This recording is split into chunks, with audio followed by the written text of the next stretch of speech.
Did you know that in the 1960s, West Germany and the United States supported the Indonesian army in the murder of up to 3 million people?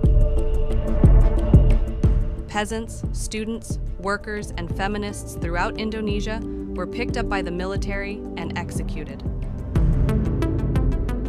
The genocide was perpetrated at the height of the Cold War under the leadership of right-wing General Suharto.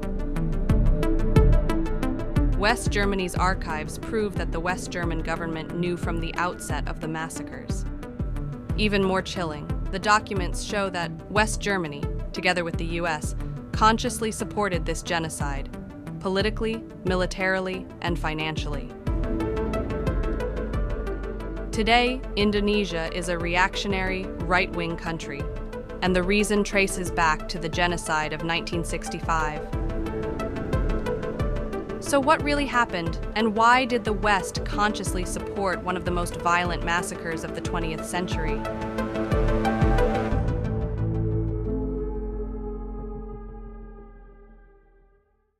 On September 30th, 1965, 5 high-ranking officers were kidnapped and killed in an attempted coup. The Indonesian army, led by US-backed General Suharto, took advantage of the situation and blamed the coup on the Indonesian Communist Party, the PKI. The Indonesian army was not just the armed wing of the government. The military was running large parts of the government itself and had real ownership of the means of production throughout the country, so they had economic interests that could have been threatened by the left. The anti-colonialist president of Indonesia, Sukarno, was known for being sympathetic to the communists, so he became a target as well. According to a message by the West German embassy, the coup was probably not directed by the communists. Even the US would later recognize that the anti-communist propaganda, which fueled the genocide, displayed a pronounced distortion of the evidence released publicly. However, it was used as a pretext by General Suharto to start a hunt for suspected communists across the country and overthrow the anti-colonialist president of Indonesia. As a result, thousands were killed, raped, or imprisoned.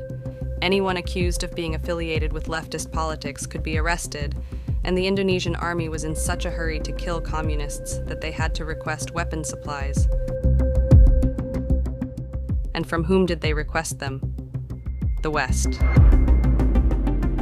You see, the PKI was the world's third largest communist party after those in China and the Soviet Union. It had more than 3 million members. In the 1960s, Indonesia was considered far more important than Vietnam in the Cold War. A transcript from an official meeting in West Germany's capital Bonn described Indonesia as a barrier or stepping stone to communism in Australia. Additionally, Indonesia's President Sukarno was the leader of a non-alignment movement of countries that wanted to reshape the world without the control of rich countries. This was increasingly intolerable for the West. West Germany in particular had a strong reason to support the overthrow of Sukarno. It wanted to establish itself as the legitimate German government on the world stage and isolate its counterpart in the East. Overthrowing the left-leaning president of Indonesia was key to preventing the recognition of the German Democratic Republic in the East. But did they know they were supporting a genocide in the process? In 2014, when asked about the number of victims in Indonesia known during the massacre, Germany responded having no precise information on the actual number of crimes committed in connection with the events in Indonesia. But turns out, it was a lie. A US embassy document, dated just 12 days after the coup, indicated that the US, West Germany, and Australia were sharing intelligence on the worsening situation. By November 30th, 1965, the US acknowledged that the nature of anti-PKI operations had reached the stage of mass executions in several Indonesian provinces, apparently at the behest of Suharto. A report by the West German Embassy in Indonesia from December 14, 1965, lists tens of thousands of deaths, with precise detail of the regions where deaths took place. The report logs the numbers from October 1st, the very same day when the massacre started. But West Germany knew about the army's intentions even before the genocide started. 9 months earlier, West Germany remained silent when the Indonesian army decided to send a message to the PKI. According to a West German report, the Indonesian army arrested 1,400 workers. 400 of those were released and the rest were buried. The goal was to see how the communists would react. However, the PKI did not have an ideology or armed struggle. They did not have weapons, so they did not react to this provocation. Neither did West Germany. Instead, it continued its support for the military. In fact, West Germany agreed to export pistol grips on the grounds that it would be unjustifiable if we refused this indirect aid to the Indonesian army, which is currently using armed force against the Communist Party. In this context, the American President Johnson said to the German Chancellor Erhard, they should be shoulder to shoulder in their fight against communism.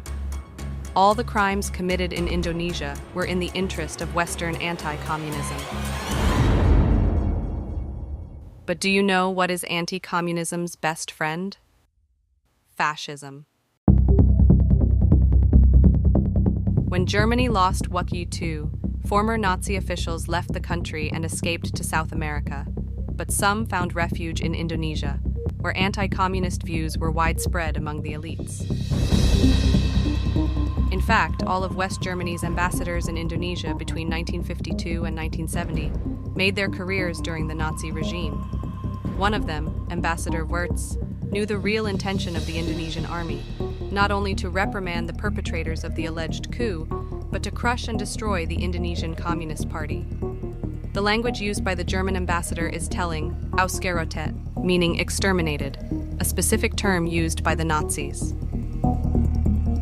On the ground, West Germany's Secret Service, the BND, sent a former Nazi intelligence officer in Indonesia to work as an informer and provided intelligence to the Indonesian army. This is important because after World War II, Germany was not allowed to militarize or have agents on foreign soil. But they did it anyway with US approval, for the sake of fighting communism. And it's no coincidence that West Germany employed Nazis to achieve their goals. The founder of the BND itself was a former Nazi who made clear that the significance of the Indonesian army's success, which pursued the elimination of the entire Communist Party, cannot be appraised highly enough. The enthusiasm for Indonesia's anti-communism translated into financial, political, and military support. The West German archives list thousands and thousands of rifles being requested for the Indonesian army. At the same time, a secret letter by U.S. Ambassador Marshall Green mentions support to the army in the form of covert operations, transport, money, communications equipment, or arms. The United States intelligence even gave them a list of people to murder. So both West Germany and the United States were actively supporting the genocide. And over the years that followed, thousands kept dying as a result. Just months after the coup, U.S. oil giants, German weapons companies, and Western investors rushed back to Jakarta.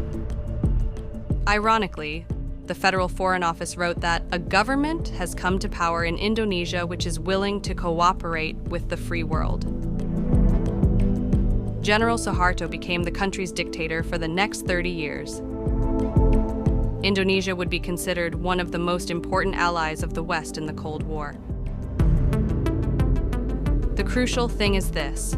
After World War II, the Nuremberg trial was held for the millions of deaths during the Holocaust. This was possible because in Germany's case, the perpetrators lost the war. In Indonesia, it was different. The perpetrators won and took power. In fact, the memory of the massacre was silenced. Most of the perpetrators are still celebrated as heroes who continue to publicly voice anti-communist hate speech. To this day, none of the killers have ever been brought to justice, and Germany still refuses to acknowledge any participation in the genocide.